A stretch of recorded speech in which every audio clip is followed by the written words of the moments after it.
Hi, my name is Balaji DR. I'm from Chennai, India, and I'm recording this on 22/6/2024. So the name of this project is Cricket Tournament Stats Database. So let's dive into it. The purpose of this database is to manage statistics for a cricket tournament like T20 World Cup or Test World Cup or something like IPL.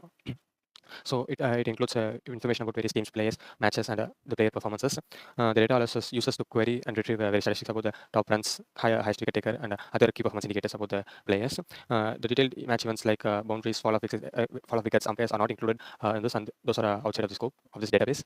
The functional requirements are basic CRUD operations where you can create, read, update, and delete rows from the data tables. And the users will be able to query the statistics from the about the players. So this primarily includes batting, bowling, and fielding figures of the players.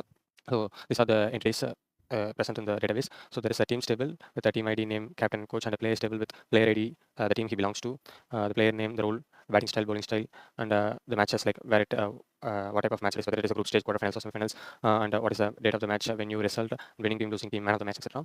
And we also have tables for player batting stats, player ID, and which match the player got this stat, like the number of balls faced and the scores he scored. And bowling stats similarly, overs bowled, runs conceded, wickets taken, dot balls, extras made, no overs, and fielding stats, the number of catches and runouts, etc. You can see the year diagram here.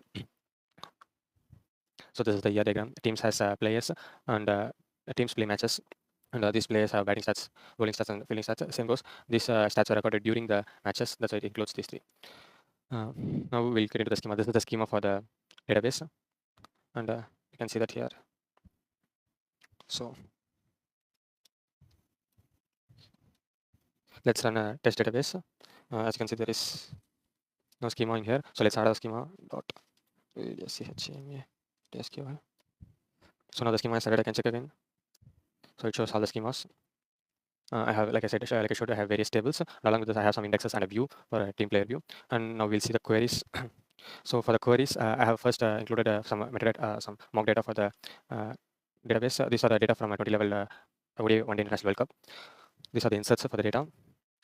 And these are the queries. The queries for this one. This is top run scorers, top wicket takers, top best batting average, best bowling average, best catch, most catches, and most runouts, highest individual score, best strike rate with minimum 10 ball faced, best bowling figures, and most economical bowler, and player the most man of the match. And finally, a view containing the various teams and players. We'll see this here.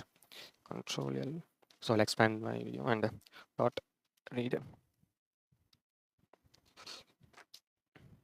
Yeah, as you can see, this shows various KPIs, the player name, then the first total runs table, and then the highest wicket takers, and then the highest batting average, highest bowling average, most catches, most runouts, and the highest individual score, the highest strike rate, and most economical bowler, and best performing figures, and players with the most man of the match. And this finally is the view table, which gives us teams, players, and the role. So that's all the overall database. Thank you.